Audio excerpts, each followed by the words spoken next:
Dear students, we had been discussing of the Danes in England, the line of kings who ruled England after Anglo-Saxons.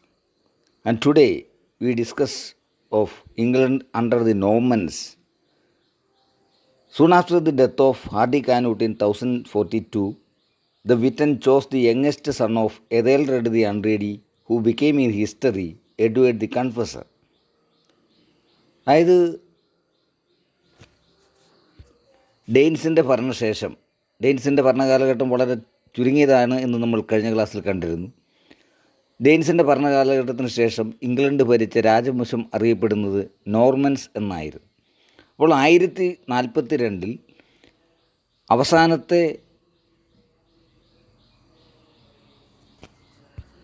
Dain രാജാവായ ആദി കാനൂട്ടിൻ്റെ മരണശേഷം Edward the Confessor എന്ന പേരിൽ പിന്നീട് അറിയപ്പെട്ട Anglo Saxon രാജാവിൻ്റെ അവസാനത്തെ രാജാവായ എതേൽറെഡ് ദി അൺറീഡിയുടെ മകൻ ഇംഗ്ലണ്ടിൽ ഭരണമേറ്റെടുക്കുകയാണ്. വിറ്റൻ എന്ന ഇംഗ്ലണ്ടിലെ highest assembly Edward the Confessor എന്ന പേരിലുള്ള എതേൽറെഡ് ദി അൺറീഡിയെ ഇംഗ്ലണ്ടിൻ്റെ ഭരണാധികാരിയെ തിരഞ്ഞെടുത്തു. He was the last Anglo Saxon king and the man who responsible for the advent of Normans to England. അപ്പോൾ ശരിക്കും ഡെയിൻസാണ് ഇതിനു മുൻപ് ഭരിച്ചിരുന്നതെങ്കിലും എതേൽറെഡ് ദി അൺറീഡിയുടെ മകനായിരുന്നതിനാൽ അദ്ദേഹത്തിനെ ആംഗ്ലോ സാക്സൻ്റെ പിന്തുടർച്ചക്കാരനായി കാണുകയും അപ്പോൾ അദ്ദേഹമാണ് നോർമൻസ് എന്ന പിന്നീട് ഇംഗ്ലണ്ട് ഭരിച്ച രാജവംശം ഇംഗ്ലണ്ട് ഭരിക്കാൻ കാരണക്കാരനാവുകയും ചെയ്തത്. ഈ showed favouritism to Normans and the top officers were filled by them. അദ്ദേഹം നോർമൻസിനോട് കൂടുതലൊരു പ്രതിപത്തി കാണിക്കുകയും അങ്ങനെ ഇംഗ്ലണ്ടിലെ ഏതാണ്ട് എല്ലാ അധികാര കേന്ദ്രങ്ങളും നോർമൻസിന് ലഭ്യമാവുകയും ചെയ്തു. Naturally the English people got discussed with their kings partiality for foreigners and formed a national party under the leadership of Godwin, the kings own father in law. അപ്പോൾ വിദേശീയരായ നോർമൻസിനോട് അദ്ദേഹം ഒരു ഫേവറിറ്റിസം കാണിക്കുകയും രാജ്യത്തെ എല്ലാ ഭരണകേന്ദ്രങ്ങളിലും അവരെ നിയമിക്കുകയും ചെയ്തതിനാൽ ഇംഗ്ലീഷ് ജനതയ്ക്ക് അതിനോടൊരു വല്ലാത്ത നിരാശയുണ്ടാവുകയും അതിൽ നിന്നൊരു രാഷ്ട്രീയ പാർട്ടി രൂപം കൊള്ളുകയും ചെയ്യുകയാണ്. നാഷണൽ പാർട്ടി എന്ന പേരിൽ ഒരു രാഷ്ട്രീയ പാർട്ടി ഇംഗ്ലണ്ടിൽ രൂപം കൊള്ളുകയും അത് രാജാവിൻ്റെ തന്നെ അമ്മായി അച്ഛനായ ഗോഡ്വിൻ ആ രാഷ്ട്രീയ പാർട്ടിക്ക് നേതൃത്വം കൊടുക്കുകയും ചെയ്യുന്നതായിട്ട് നമുക്ക് കാണാം. This party stood for the cause of England. അപ്പോൾ ഇംഗ്ലീഷ് ജനതയ്ക്ക് വേണ്ടി, അപ്പോൾ വിദേശീയർക്കുള്ള അപ്രമാദിത്യം അവസാനിപ്പിക്കുക എന്ന ലക്ഷ്യത്തിന് വേണ്ടി, പ്രാദേശികത്വത്തിന് വേണ്ടി ഇംഗ്ലീഷ് ജനതയ്ക്ക് വേണ്ടിയിട്ട് നിലകൊണ്ടൊരു രാഷ്ട്രീയ പാർട്ടിയാണ് national party. The childless king promised William the Duke of Normandy the English throne after his death. അപ്പോൾ നോർമൻസിനോടുള്ള അദ്ദേഹത്തിൻ്റെ ആ ഒരു താല്പര്യം അവിടെ എല്ലാ മേഖലയിലും പ്രകടമായിരുന്നു. അദ്ദേഹത്തിന് കുട്ടികളില്ലായിരുന്നു. അദ്ദേഹം അദ്ദേഹത്തിൻ്റെ മരണത്തിന് ശേഷം നോർമൻസിലെ നോർമാൻഡിയിലെ ഡ്യൂക്കായ പ്രഭുവായ വില്യത്തിന് ഇംഗ്ലീഷ് സിംഹാസനം വാഗ്ദാനം ചെയ്യുകയും ചെയ്തു. At this time Godwin died leaving the leadership to Harold. അപ്പോൾ ഈ സമയത്ത് തന്നെ ഈ രാജാവിൻ്റെ അമ്മായി അച്ഛൻ നേതൃത്വം കൊടുത്ത രാഷ്ട്രീയ പാർട്ടിയുടെ നേതൃത്വം തൻ്റെ മകനായ ഹരോൾഡിന് നൽകിക്കൊണ്ട് അദ്ദേഹം മരണപ്പെട്ടു. When Edward the confessor died in 1066, Harold was enthroned as the king of England. അങ്ങനെ എഡ്വേർഡ് ദി കൺഫസർ എന്ന രാജാവ് മരിച്ചപ്പോൾ അദ്ദേഹത്തിൻ്റെ മരണശേഷം ഹരോൾഡ്, അദ്ദേഹത്തിൻ്റെ അമ്മായിയച്ഛൻ്റെ മകനായ ഹരോൾഡ് സിംഹാസനസ്ഥനാകുകയും ചെയ്തു. When William came back to England according to the promise to sit on the throne. പക്ഷേ നോർമാൻഡിയിലെ പ്രഭുവായ വില്യത്തിനോട് എഡ്വേർഡ് ദി കൺഫസർ, അദ്ദേഹം കുട്ടികളില്ലാത്ത വ്യക്തിയായിരുന്നു, അദ്ദേഹം ഈ സിംഹാസനം അദ്ദേഹത്തിന് വാഗ്ദാനം ചെയ്തിരുന്നു. ആ വാഗ്ദാനം അനുസരിച്ച് വില്യം, നോർമാൻഡിയിലെ പ്രഭുവായ വില്യം, അദ്ദേഹം ഇംഗ്ലണ്ടിലേക്ക് വരികയാണ്.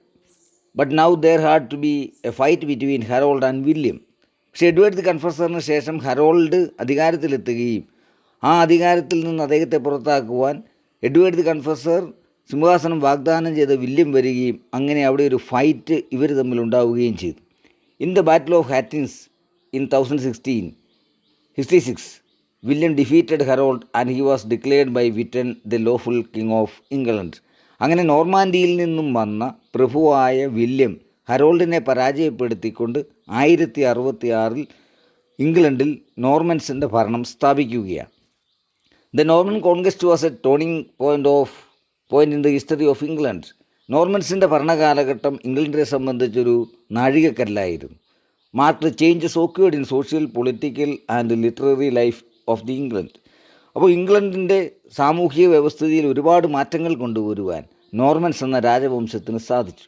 The Norman conquest brought England into a orbit of the continental culture and civilisation of Europe. അപ്പോൾ നോർമൻസ് എന്നാൽ ഇംഗ്ലണ്ടിൽ നിന്നല്ല, മറിച്ച് വിദേശ രാജ്യത്തു നിന്ന് വന്ന് ഭരണം സ്ഥാപിച്ചവരാണ്. അപ്പോൾ അതിലൂടെ ഒരു കോണ്ടിനെൻ്റൽ കൾച്ചർ, അതുപോലെ ഒരു യൂറോപ്യൻ കൾച്ചർ ഇംഗ്ലണ്ടിൽ ഉണ്ടാക്കപ്പെട്ടു. The Normans were a superior race because of their rule, their language, their system of government and law of justice. ഇപ്പോൾ ഇംഗ്ലീഷുകാരേക്കാൾ എല്ലാം കൊണ്ടും വർഗപരമായി, ഭാഷാപരമായി, അതുപോലെ തന്നെ ഭരണപരമായി എല്ലാം ഉയർന്ന ജാതിയിലുള്ളവരായിരുന്നു Normans. They were better rulers, soldiers and better churchmen than the Englishmen. അപ്പോൾ ഇംഗ്ലീഷുകാരേക്കാൾ എല്ലാ രീതിയിലും മെച്ചപ്പെട്ട ഒരു രാജവംശമായിരുന്നു നോർമൻസ്. അവർ നല്ല ഭരണാധികാരികളായിരുന്നു, നല്ല സൈനികരായിരുന്നു, അതുപോലെ തന്നെ നല്ല ചർച്ച്മെന്നായിരുന്നു. A feudal frame of society, a strong centralised government and a Catholic mind were the Norman gifts to England. അപ്പോൾ ഇംഗ്ലണ്ടിന് നോർമൻസ് നൽകിയ സംഭാവനകൾ എന്താണെന്ന് ചോദിച്ചാൽ പ്രത്യേകമായി a feudal frame of society, ഒരു ജന്മിത്ത സമ്പ്രദായത്തിലുള്ള ഒരു സാമൂഹിക വ്യവസ്ഥ, എ സ്ട്രോങ് സെൻട്രലൈസ്ഡ് ഗവൺമെൻറ്, ഒരു ശക്തമായ ഒരു ഗവൺമെൻറ് സംവിധാനം, ആൻഡ് എ കാത്തലിക് മൈൻഡ്, അതുപോലെ തന്നെ ഒരു കാത്തലിക് മൈൻഡ്, ഒരു കത്തോലിക്ക വിശ്വാസം. ഇതൊക്കെയായിരുന്നു നോർമൻസിന് ഇംഗ്ലണ്ടിന് നൽകിയ സംഭാവനകളായിട്ട് നമ്മൾ കാണുക. The Normans introduced a new style of architecture and constructed many churches, monasteries and cathedrals in the style of Norman architecture. അപ്പോൾ നോർമൻസ് നിരവധിയായ നിർമ്മാണ പ്രവർത്തനങ്ങൾ ഇംഗ്ലീഷ് സൊസൈറ്റിയിൽ ഇംഗ്ലണ്ടിൽ നടപ്പിലാക്കി. അവർ അവരുടേതായ ആർക്കിടെക്ചറിൽ നിരവധിയായിട്ടുള്ള സ്ഥാപനങ്ങൾ പണിതുയർത്തു, പള്ളികളും മൊണാസ്റ്ററികളും കത്തീഡ്രൽസുമെല്ലാം. During these periods there was growth in trade and commerce and emergence of towns which enjoyed all the privileges. അപ്പോൾ നോർമൻസിൻ്റെ ഭരണകാലഘട്ടത്തിൽ നഗരങ്ങളെല്ലാം വികസിക്കുകയും വ്യാപാര വ്യവസായങ്ങളെല്ലാം അഭിവൃദ്ധിപ്പെടുകയും അങ്ങനെ ഒരു മെച്ചപ്പെട്ട സമ്പ്രദായത്തിലേക്ക്, മെച്ചപ്പെട്ട സാമൂഹിക വ്യവസ്ഥിതിയിലേക്ക് ഇംഗ്ലണ്ട് എത്തുകയും ചെയ്തു. Almost every town had self government. അതുപോലെ തന്നെ എല്ലാ ടൗണുകൾക്കും ഒരു സ്വയംഭരണ സംവിധാനം ഏർപ്പെടുത്തുവാനും നോർമൻസിന് സാധിച്ചു. The Normans were lovers of justice. നീതിന്യായ വ്യവസ്ഥയോട് വളരെയധികം കൂറുള്ളവരായത് Normans. They made justice the supreme reality of the realm. All the lower courts were made to function properly by such courts as Great Council, King's Courts, Itinerant Courts, Judges and so on. അപ്പോൾ നിരവധിയായ കോടതി സംവിധാനങ്ങൾ അവർ ഇംഗ്ലണ്ടിൽ സ്ഥാപിച്ചു. അപ്പോൾ നിയമത്തോട് വലിയ പ്രതിപത്തിയുള്ളവരായിരുന്നു Norman's. അപ്പോൾ അവരുടെ ഭരണകാലഘട്ടത്തിൽ അവർ നീതിന്യായ വ്യവസ്ഥ നന്നായി നടപ്പിലാക്കുന്നതിന് വേണ്ടിയിട്ട് ഇംഗ്ലണ്ടിൽ വളരെ നല്ല രീതിയിലുള്ളൊരു നീതിന്യായ സംവിധാനം, കോടതി സംവിധാനങ്ങൾ നടപ്പിലാക്കി. അങ്ങനെയുള്ളതിനാൽ Henry first was called lion of justice. അപ്പോൾ നോർമൻസിൻ്റെ രാജാവായ ഹെൻറി ഫസ്റ്റ് അദ്ദേഹത്തിൻ്റെ ഭരണകാലഘട്ടത്തിലെ ആണ് ഏറ്റവും നല്ല രീതിയിൽ നിയമ സംവിധാനങ്ങൾ, നീതിന്യായ വ്യവസ്ഥ നന്നായിട്ട് നടപ്പിലാക്കി. അപ്പോൾ നോർമൻ രാജാവായ ഹെൻറി വണ്ണിനെ ലയൺ ഓഫ് ജസ്റ്റിസ് എന്ന് വിളിക്കും. It is said that the rule of primogeniture was introduced in England by the Normans, by which all the land belonging to the tenant-in-chief, tenants and subtenants, went to the eldest son and was not equally divided among all sons. അപ്പോൾ ഈ ഒരു കാലഘട്ടത്തിലാണ് പിതാവിൻ്റെ സ്വത്തിൻ്റെ അധികാരി എന്ന് പറയുന്നത് മൂത്ത പുത്രനാണ് എന്ന രീതിയിലുള്ള ഒരു സംവിധാനം ഇംഗ്ലണ്ടിൽ നടപ്പിലായത് ഈ നോർമൻസിൻ്റെ ഭരണകാലഘട്ടത്തിലാണ്. And culturally speaking, the Norman conquest surely influenced the English language. അപ്പോൾ നോർമൻസ് നമ്മൾ കണ്ടിരുന്നു, ഇംഗ്ലീഷുകാരേക്കാൾ ഉയർന്ന ജാതിക്കാരായിരുന്നു, ഉയർന്ന രീതിയിലുള്ള ചിന്താഗതിക്കാരായിരുന്നു. അപ്പോൾ അവരുടെ ഭരണകാലഘട്ടത്തിൽ ഇംഗ്ലണ്ടിന് ഒരുപാട് സ്വാധീനങ്ങൾ ഉണ്ടായിട്ടുണ്ട്, പ്രത്യേകിച്ചും ഇംഗ്ലീഷ് ഭാഷയ്ക്ക്. The culture and language of the Normans were definitely superior to that of the English, so that the words representing a higher standard of life and civilization are presented by them to English language. അപ്പോൾ English ഭാഷയിലെ ഏറ്റവും ഉയർന്ന വാക്കുകൾ പ്രത്യേകിച്ചും ഭരണപരമായിട്ടും അതുപോലെ തന്നെയുള്ള ഉയർന്ന ക്ലാസ്സിൽ ഉണ്ട് എന്ന് നമ്മൾ ചിന്തിക്കുന്ന രീതിയിലുള്ള വാക്കുകൾ ഇംഗ്ലീഷ് ഭാഷയ്ക്ക് ലഭ്യമായത് നോർമൻസിൻ്റെ ഭരണകാലഘട്ടത്തിലാണ്. അപ്പോൾ നോർമൻസിൻ്റെ ഭരണകാലഘട്ടത്തിൽ ഇംഗ്ലീഷ് ഭാഷയ്ക്ക് ഒരുപാട് വാക്കുകൾ സംഭാവന ചെയ്യപ്പെട്ടിട്ടുണ്ട്. The most important and drastic influence on English language was exercised by the Norman French. അപ്പോൾ നോർമൻ കാലഘട്ടത്തിലാണ് ഏറ്റവും കൂടുതൽ നല്ല വാക്കുകൾ അല്ലെങ്കിൽ ഏറ്റവും സ്വാധീനമുള്ള വാക്കുകൾ ഇംഗ്ലീഷ് ഭാഷയ്ക്ക് ലഭ്യമായത്. Almost every word relating to government and to the highest administration are of French origin. അപ്പോൾ നോർമൻസ് എന്ന് പറഞ്ഞാൽ ഫ്രഞ്ച് ഒറിജിനാണ്. അപ്പോൾ ഇവരുടെ ഭാഷയിൽ നിന്നുമാണ് ഭരണപരമായ അതുപോലെ തന്നെ നിയമനിർമ്മാണപരമായിട്ടുള്ള സകല വാക്കുകളും ഇംഗ്ലീഷ് ഭാഷയ്ക്ക് ലഭ്യമായത് നോർമൻസിലൂടെയാണ്. Amongst every word relating to government and the highest administration are of French origin. അപ്പോൾ ഭരണപരമായതും ഗവൺമെൻറ്റുമായിട്ട് ബന്ധപ്പെട്ട എല്ലാ വാക്കുകളും തന്നെ ഫ്രഞ്ച് ഒറിജിനായ നോർമൻ ഭാഷയിൽ നിന്നുമാണ് ഇംഗ്ലീഷ് ഭാഷയിലേക്ക് ലഭ്യമായിട്ടുള്ളത്. The French influences on English was not only confined to the middle ages but it continued down through the centuries. അപ്പോൾ ഇവരുടെ ഭാഷയുടെ സ്വാധീനം ഇംഗ്ലീഷ് ഭാഷയ്ക്ക് ലഭ്യമായതായി ഇവർ ഭരണത്തിലിരുന്ന മിഡിൽ ഏജസിൽ മാത്രമായിരുന്നില്ല, അതിനുശേഷമുള്ള കാലഘട്ടത്തിലും ഒരുപാട് വാക്കുകൾ ഇംഗ്ലീഷ് ഭാഷയ്ക്ക് സംഭാവന ചെയ്യുവാൻ, ഇംഗ്ലീഷ് ഭാഷയെ പരിപോഷിപ്പിക്കുവാൻ നോർമൻസിൻ്റെ ഭരണം കൊണ്ട് സാധിച്ചിട്ടുണ്ട്. പ്രത്യേകിച്ചും words like crown, state, parliament, prince, judge, jury, design, beauty, colour, religion, uncle, aunt, nephew, angel, chapel, peace, comfort, baptism, charity etcetera are of French origin.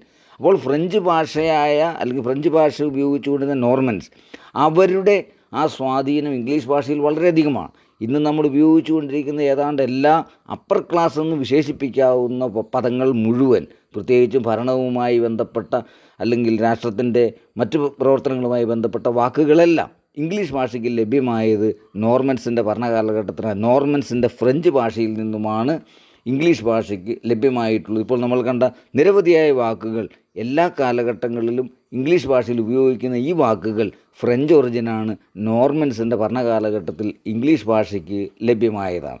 അതോടൊപ്പം നോർമൻസിൻ്റെ ഭരണകാലഘട്ടത്തിൽ ഏറ്റവും പ്രധാനപ്പെട്ട ഒന്നായിരുന്നു ഫ്യൂഡലിസം, ജന്മിത്വ സമ്പ്രദായം. The political consequence of the Norman conquest was the introduction and systematisation of feudalism in England. അപ്പോൾ ഇംഗ്ലണ്ടിൽ ജന്മിത്വ സമ്പ്രദായത്തെ സിസ്റ്റമാറ്റൈസ് ചെയ്ത് അത് ക്രമീകരിച്ച് കൃത്യമായി നടപ്പിലാക്കിയത് നോർമൻസ് ആയിരുന്നു. നമ്മൾ ഇതിനു മുൻപത്തെ ചാപ്റ്റർ ഡെയിൻസ് പഠിച്ചപ്പോൾ കണ്ടിരുന്നു, അവർ ജന്മിത്വ സമ്പ്രദായം എന്ന ഫ്യൂഡലിസം നടപ്പിലാക്കിയിരുന്നു. പക്ഷേ അതിനെ സിസ്റ്റമാറ്റൈസ് ചെയ്ത് കൃത്യമായിട്ട് നടപ്പിലാക്കിയത് നോർമൻസാണ്.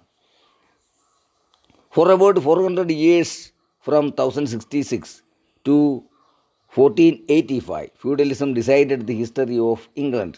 അപ്പോൾ നോർമൻസിൻ്റെ ഭരണകാലഘട്ടം തുടങ്ങുന്ന 1066 തുടങ്ങി 1485 വരെയുള്ള 400 വർഷ കാലഘട്ടം ഇംഗ്ലണ്ടിലെ സാമൂഹിക വ്യവസ്ഥിതിയെ കൈകാര്യം ചെയ്തത് അല്ലെ നിയന്ത്രിച്ചത് ഫ്യൂഡലിസമായിരുന്നു. The development of feudalism in England is generally associated with the Norman conquest. അപ്പോൾ ഫ്യൂഡലിസം എന്ന ജന്മിത്വ സമ്പ്രദായത്തെക്കുറിച്ച് സംസാരിക്കുമ്പോൾ ഇംഗ്ലണ്ടിൽ അത് നടപ്പിലാക്കിയത്, അത് കൃത്യമായ രീതിയിൽ അതിനെ സിസ്റ്റമാറ്റൈസ് ചെയ്തത് നോർമൻസാണ് എന്ന് നമുക്ക് കാണാൻ സാധിക്കും. But feudalism of some sort existed in England many years before the Norman conquest. അപ്പോൾ നോർമൻസ് വരുന്നതിന് മുൻപ് 1066 മുൻപ് ഫ്യൂഡലിസം ഇംഗ്ലണ്ടിൽ ഉണ്ടായിരുന്നു, ചെറിയ രീതിയിൽ അല്ലെങ്കിൽ അതിൻ്റെ ചെറിയ രൂപങ്ങൾ. നമ്മൾ കണ്ടു ഡെയിൻസിൻ്റെ കാലഘട്ടത്തിലും ഫ്യൂഡലിസത്തിൻ്റെ ചെറു രൂപങ്ങൾ അവിടെ ഉണ്ടായിരുന്നുവെങ്കിലും അതിനെ രാജ്യവ്യാപകമായി നടപ്പിലാക്കിയ ഫ്യൂഡലിസം എന്ന ജന്മിത്വ സമ്പ്രദായത്തെ സിസ്റ്റമാറ്റൈസ് ചെയ്തത് നോർമൻസ് ആണ് എന്ന് നമുക്ക് കാണുവാൻ സാധിക്കും. അപ്പോൾ നോർമൻസിൻ്റെ ഭരണകാലഘട്ടം എന്നാൽ ജന്മിത്വ സമ്പ്രദായത്തിൻ്റെ അവതരണമാണ് എന്ന് നമുക്ക് കാണാം. The Norman rulers wanted to enforce a feudalistic pattern of society. അപ്പോൾ ഒരു ഫ്യൂഡലിസ്റ്റിക് പാറ്റേൺ ഓഫ് സൊസൈറ്റി, അപ്പോൾ ഒരു ജന്മിത്വ സമ്പ്രദായത്തിൽ അധിഷ്ഠിതമായ ഒരു സാമൂഹിക വ്യവസ്ഥിതിക്കായിരുന്നു നോർമൻസ് ഊന്നൽ കൊടുത്തത്. William the Conqueror, the first Norman king was responsible for the incentive given to the spread of feudalism. അപ്പോൾ ആദ്യത്തെ നോർമൻ രാജാവായ വില്യം, അദ്ദേഹമായിരുന്നു ഫ്യൂഡലിസം എന്ന ജന്മിത്വ സമ്പ്രദായം ഇംഗ്ലണ്ടിൽ സ്ഥാപിക്കുന്നതിന് മുൻകൈയെടുത്ത വ്യക്തിയെന്ന് നമുക്ക് കാണാം. Feudalism is a social arrangement of society based on land tenure system alone. അപ്പോൾ ശരിക്കും എന്താണ് ഫ്യൂഡലിസം? ഫ്യൂഡലിസം എന്ന ജന്മിത്വ സമ്പ്രദായം ഭൂമിയെ അടിസ്ഥാനമാക്കിയിട്ടുള്ള ഒരു സംവിധാനത്തിനെയാണ്, ഭൂമിയെ അടിസ്ഥാനമാക്കി സാമൂഹിക വ്യവസ്ഥിതിയെ തീരുമാനിക്കുന്ന സംവിധാനത്തിനെയാണ് ജന്മിത്ത സമ്പ്രദായം എന്ന് പറയുക. Under feudalism, all land in the realm belong to the king, who is regarded as the supreme owner of all the lands of the kingdom. അപ്പോൾ എന്താണ് ഫ്യൂഡലിസം എന്നാൽ? ഭൂമിയെ അടിസ്ഥാനമാക്കി സാമൂഹിക വ്യവസ്ഥിതിയെ നിയന്ത്രിക്കുന്ന ഒരു സിസ്റ്റത്തിനെയാണ് ഫ്യൂഡലിസം എന്ന് പറയുക. ഈ സംവിധാനത്തിൽ രാജ്യത്തെ മുഴുവൻ ഭൂമിയുടെയും അധികാരി രാജാവാണ്. He gave large estates to his nobles who were called his tenants chief. അപ്പോൾ ഈ സംവിധാനത്തിൽ, ഈ ഫ്യൂഡലിസ്റ്റിക് സംവിധാനത്തിൽ അല്ലെങ്കിൽ ജന്മിത്ത സംവിധാനത്തിൽ രാജ്യത്തെ മുഴുവൻ സ്വത്തുക്കളുടെയും ഭൂമിയുടെയും അധികാരി രാജാവാണ്. അദ്ദേഹം അത് പല പ്രഭുക്കന്മാർക്കായിട്ട് വീതം വെച്ച് കൊടുക്കുകയാണ്. അവരാണ് ടെനൻ്റ് ഇൻ ചീഫ് എന്ന പേരിൽ അറിയപ്പെടുക. The received the land on condition that they would serve him in times of war and pay certain feudal dues. അപ്പോൾ രാജാവിൻ്റേതായ ഭൂമി അദ്ദേഹം പ്രഭുക്കൾക്കായിട്ട് നൽകുമ്പോൾ ചില കണ്ടീഷനുകളുടെ അടിസ്ഥാനത്തിലാണ് നൽകുക. യുദ്ധമുണ്ടായാൽ സഹായിക്കാമെന്നും അതോടൊപ്പം തന്നെ ചില നികുതികൾ ഉള്ള രീതിയിൽ അല്ലെങ്കിൽ ഡ്യൂസ് നൽകാമെന്നുള്ള വ്യവസ്ഥിതിയിലാണ്, ഒരു പാട്ട വ്യവസ്ഥിതിയിലാണ് രാജാവിൽ നിന്നും ടെനൻസ് ഇൻ ചീഫ് രാജ്യത്തെ ഭൂമി എസ്റ്റേറ്റുകളായിട്ട് മേടിക്കുക. The tenants in chief granted away parts of their estates to subtenants on similar conditions and they were called mesne tenants. അപ്പോൾ ഈ രാജാവിൽ നിന്നും ലഭിക്കുന്ന ഭൂമി, പാട്ടത്തിന് ലഭിക്കുന്ന ഭൂമി, ഈ നാടുവാഴികളായിട്ടുള്ള പ്രഭുക്കന്മാർ അവർ അവരുടെ കീഴിലുള്ള ആൾക്കാർക്ക് ഇതേ വ്യവസ്ഥിതിയോടുകൂടി തന്നെ, ഇതേ കണ്ടീഷനോടുകൂടി തന്നെ അവർ മറ്റ് താഴേക്കിടയിലുള്ളവർക്ക് നൽകുകയും ആ താഴേക്കിടയിലുള്ളവർ മെസ്നെ ടെനൻസ് എന്ന പേരിൽ അറിയപ്പെടും. This practice was called subinfeudation. അപ്പോൾ ഇങ്ങനെ കൊടുക്കുന്ന ഈ സംവിധാനം അറിയപ്പെടുക സബ് ഇൻഫ്യൂഡേഷൻ എന്നാണ്. അപ്പോൾ അതായത് ജന്മിത്ത സമ്പ്രദായത്തിൽ രാജ്യത്തെ മുഴുവൻ ഭൂമിയുടെയും അവകാശി രാജാവാണ്. രാജാവ് അത് വീതം വെച്ച് പല പ്രഭുക്കന്മാർക്കായിട്ട് ടെനൻസ് ഇൻ ചീഫ് എന്ന പേരിലുള്ള പ്രഭുക്കന്മാർക്ക് നൽകുകയും അവർ അത് താഴേക്കിടയിൽ വീണ്ടും ഇതേ കണ്ടീഷനിൽ തന്നെ വീതം വെച്ച് നൽകുകയും ചെയ്യുന്ന ഒരു സോഷ്യൽ അറേഞ്ച്മെൻറ്റിനെയാണ് ഫ്യൂഡലിസം അഥവാ നാടുവാഴിത്തം, ജന്മിത്ത സമ്പ്രദായം എന്ന് പറയും. In A feudal society land is the basic criterion of social status.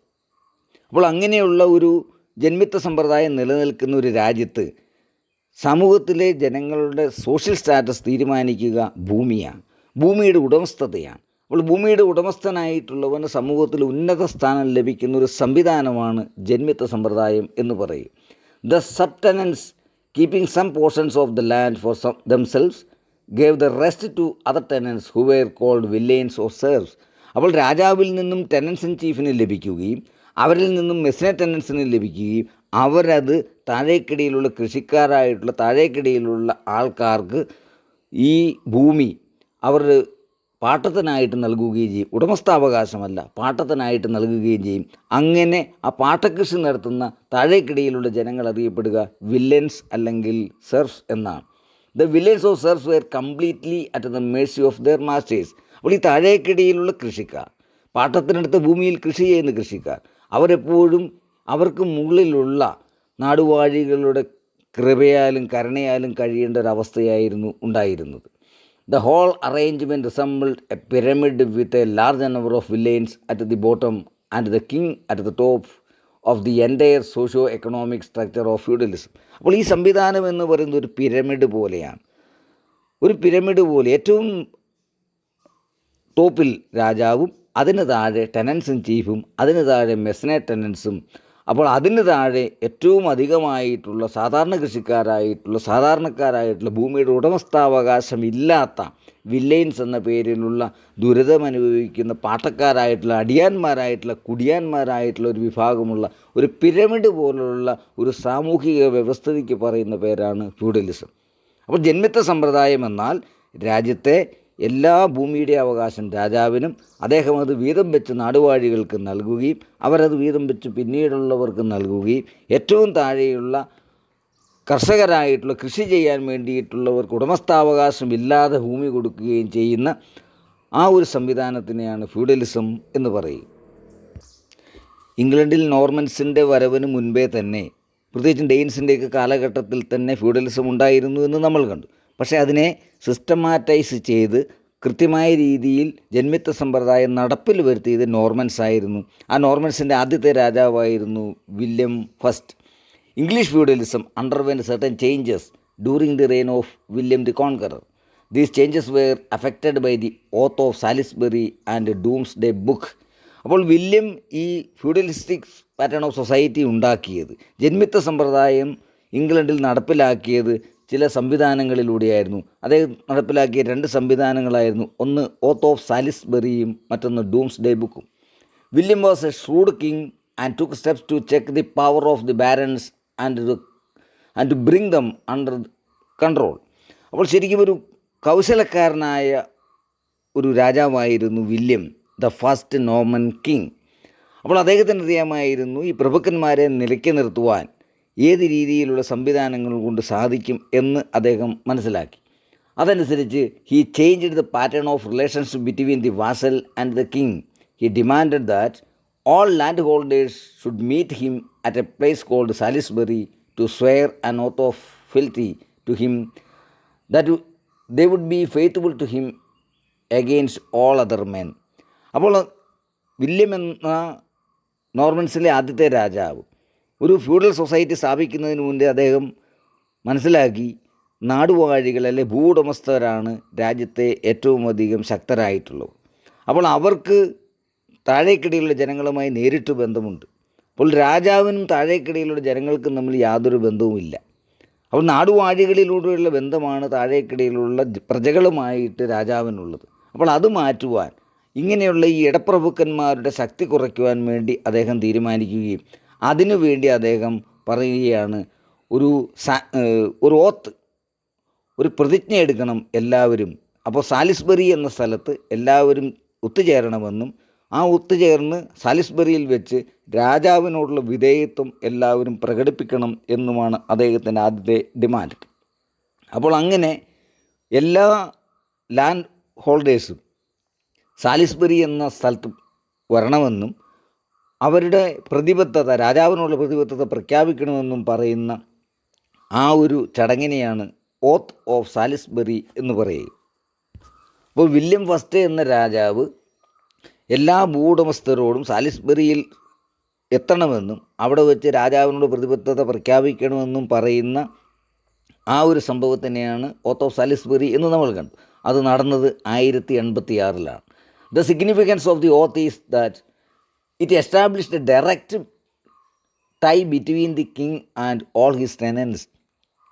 അപ്പോൾ ഭൂമിയുടെ ഉടമസ്ഥാവകാശം ഉള്ള എല്ലാവരുമായിട്ടും നേരിട്ടുള്ള ഒരു ടൈപ്പ്, നേരിട്ടുള്ളൊരു ബന്ധം രാജാവിനുണ്ടാക്കുക എന്നതായിരുന്നു അദ്ദേഹത്തിൻ്റെ ലക്ഷ്യം.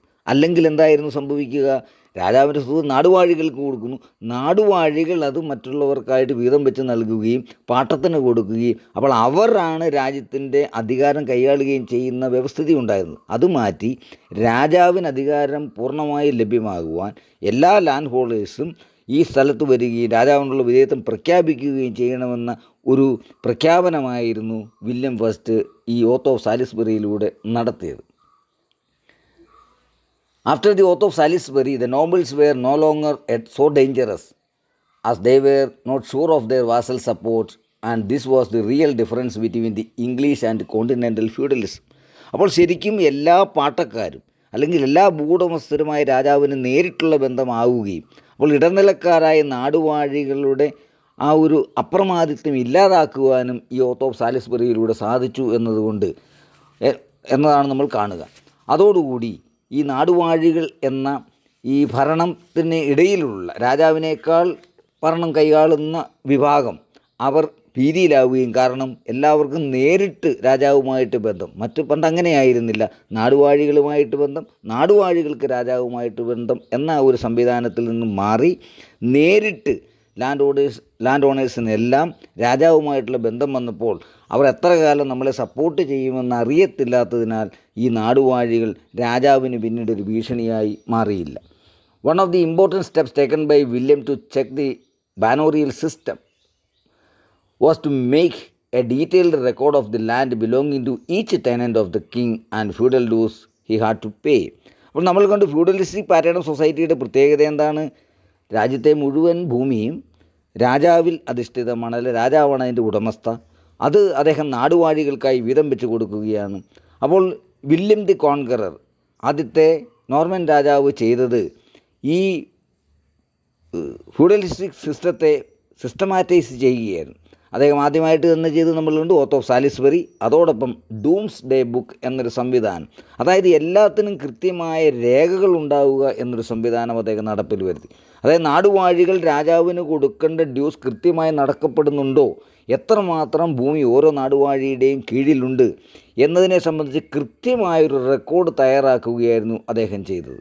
അത് the complete record has come to be known as Domesday book, which means the book by which all would be judged. അപ്പോൾ ശരിക്കും ജഡ്ജ് ചെയ്യപ്പെടാവുന്ന രീതിയിൽ, അല്ലെ ഓഡിറ്റ് ചെയ്യപ്പെടാവുന്ന രീതിയിലുള്ള ഒരു രേഖയായി രാജ്യത്തെ ഭൂമിയുടെ സകല വിവരങ്ങളും രേഖപ്പെടുത്തുന്ന ഒരു സംവിധാനമായി ഡൂംസ് ഡേ ബുക്ക് എന്ന ഒരു സംവിധാനം വില്യം നടപ്പിലാക്കി.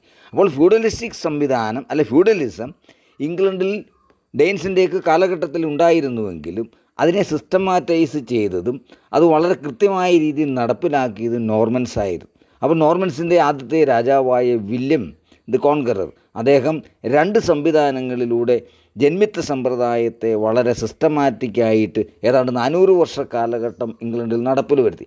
2 സംവിധാനങ്ങൾ, ഒന്ന് ഓത്ത് ഓഫ് സാലിസ്ബറിയും അതോടൊപ്പം ഡൂംസ് ഡേ ബുക്കും. ഓത്ത് ഓഫ് സാലിസ്ബറിയിലൂടെ ഈ നാടുവാഴികളുടെ ജനങ്ങളിലേക്കുള്ള ആ ഒരു ബന്ധം ഒഴിവാക്കിക്കൊണ്ട് ജനങ്ങൾക്ക് രാജാവുമായിട്ട് നേരിട്ടുള്ളൊരു ബന്ധം സ്ഥാപിക്കുവാൻ വില്യത്തിന് സാധിച്ചു.